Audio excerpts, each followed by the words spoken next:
Good afternoon to all of you. Today I am going to discuss my views regarding the illogical taboos related to the menstruation on women's life, a pain of a woman.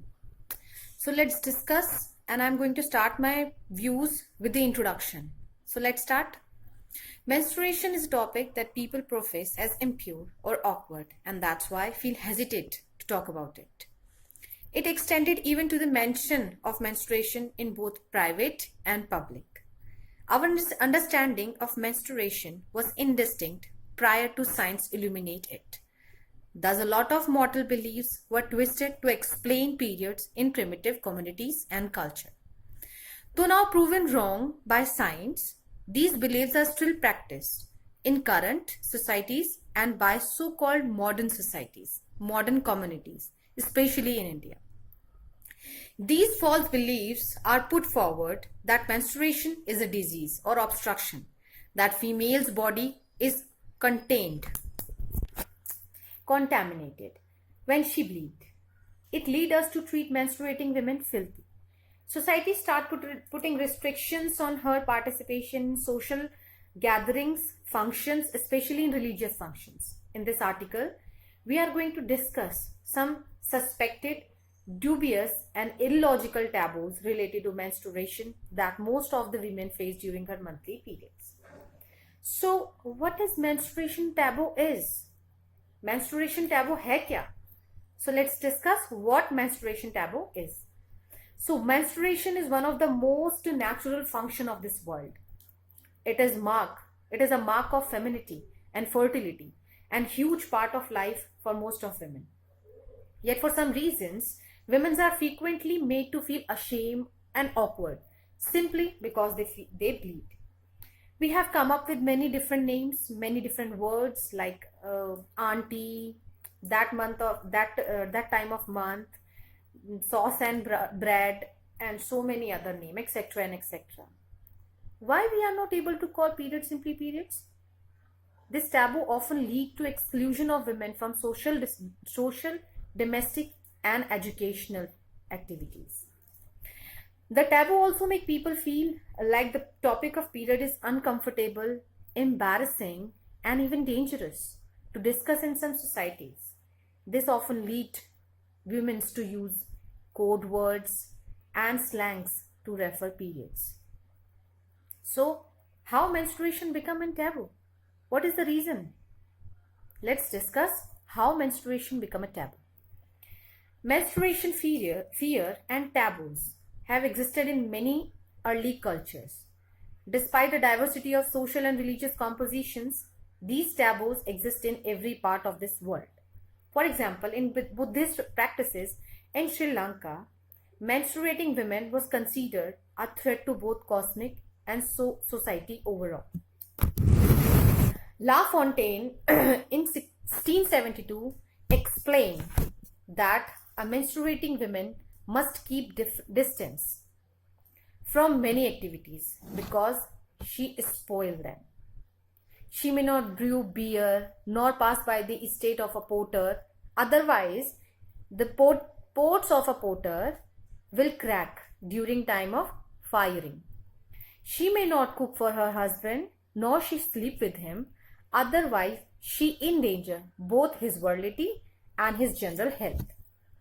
During the time she is menstruating, she must not cook food with her hands.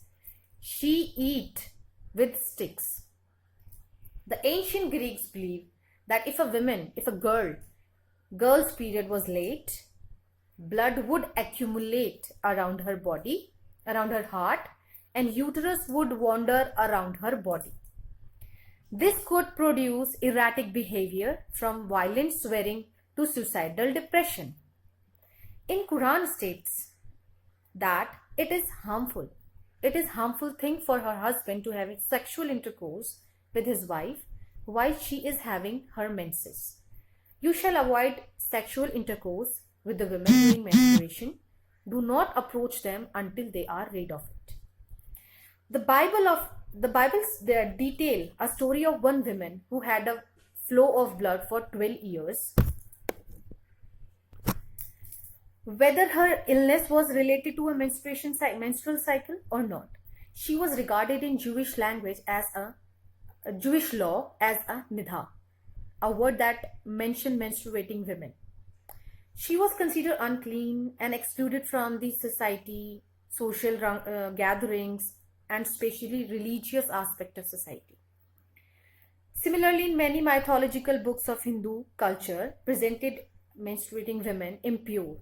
They are put restriction on her participation in normal household activities, like she cannot enter into the kitchen, she cannot came in the contact of any family members, especially males of a family member. She cannot participate in any religious activity. She can't fasting, as according to these books she is impure and polluted. In the same way, in Nepal, Hinduism is their primary religion, which teach them that menstruating women are impure and polluted. This religious doctrine has led to the practice of chupadi. Chupadi is a form of menstrual taboo which prohibited Hindu women and girls from participating in normal family activities while she is menstruating, as they girls are considered as impure. During chupadi, women are banned from houses and are made to live in a cattle shed.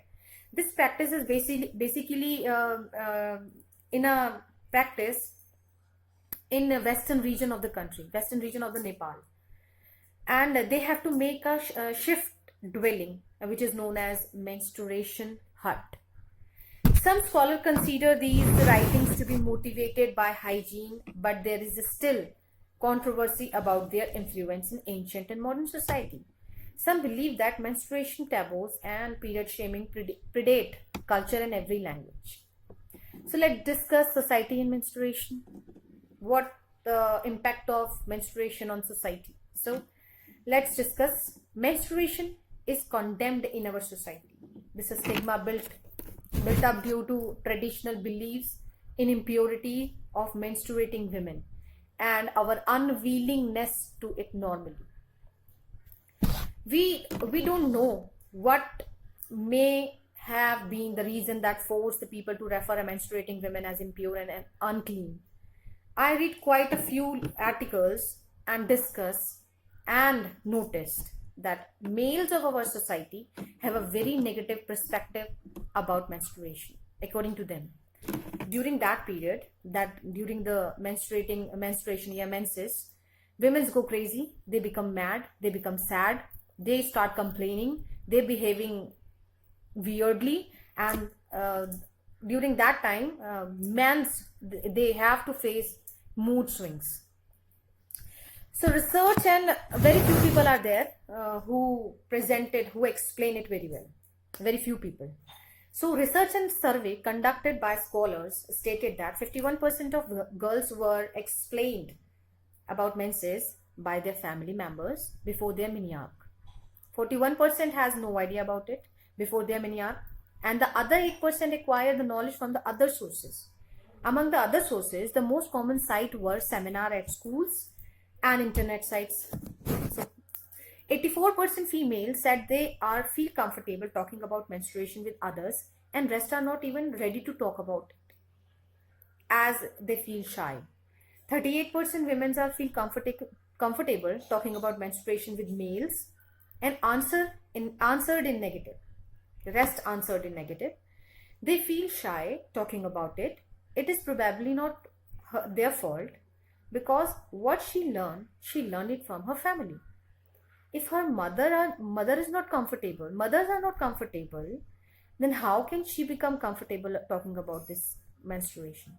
If their mothers are not comfortable and they are hiding things like tampons, pads, and even they change the channel if there any ad is there when people, especially males, are sitting there. So we can say that, in other words, we can say that, especially in India, avoiding things is a common way, is a very common thing. But there is no one who wants to break the taboo of menstruation. They don't want to dare about it. See, Society considers women impure and polluted during her menstruation, make her feel like holding contagious disease that can spread if she touch anything.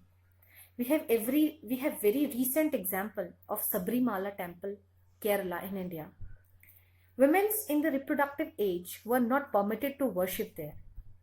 Some believe some believe in the sexiest taboo that menstruation is impure, thereby making women of menstruating age also impure. That means they want to say that if women of menstruate if she is in an age of reproductive age, that means if she is able to give birth to a child, that means she is menstruating, she is in the age of menstruation, and according to them she is impure,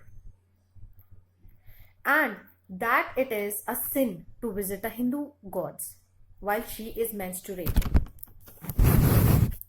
while she is impure. Although Honorable Supreme Court of India has said women can no longer be barred from entering Sabrimala temple. So let's discuss now some myths and taboos regarding to the menstruation. What we girls often face these things. In some culture, it is strictly said that stay away from everything and everyone. The very first period is celebrated, and the consequently ones become matter of disgust. Women are not allowed to water plants, otherwise they will with her. Her touch can root the food, so kitchen is off limit. Women are also not allowed to sleep with the husband on the same bed. Isolation is all she experienced. Even the utensils she served the food in are specially kept away for her to use during her menses. In some families, women are treated as an untouchable during periods. Women during menses are not allowed to touch pickle. It can spoil. Well-known taboo, and this one never get old. Entering a religious place or religious ceremonies during her period is a strictly no. So she cannot wash her hairs for at least the first 2 days of her period, and etc. and etc. There are never-ending list of taboos and myths that we girls often face. So after all these things, there are some fortunate things are also present in our culture, in our India especially. There are some cultures, those who are not presented menstruating women, or they are not treating menstruating women as a filthy or impure. Let's discuss them. So in Kashmir, Hindu culture, menstruating women are given special care. They believe that they become weak due to blood loss. They do not consider them to be impure, and rules like a woman on her period can't visit temples cannot apply on it. They don't apply these types of things in their culture. And similarly, in Sikhism, Shri Guru Nanak himself had condemned the practice of treating women as impure and different from others. So let's conclude the article that in this article, an attempt has been made to present the condition that women experience during her menses.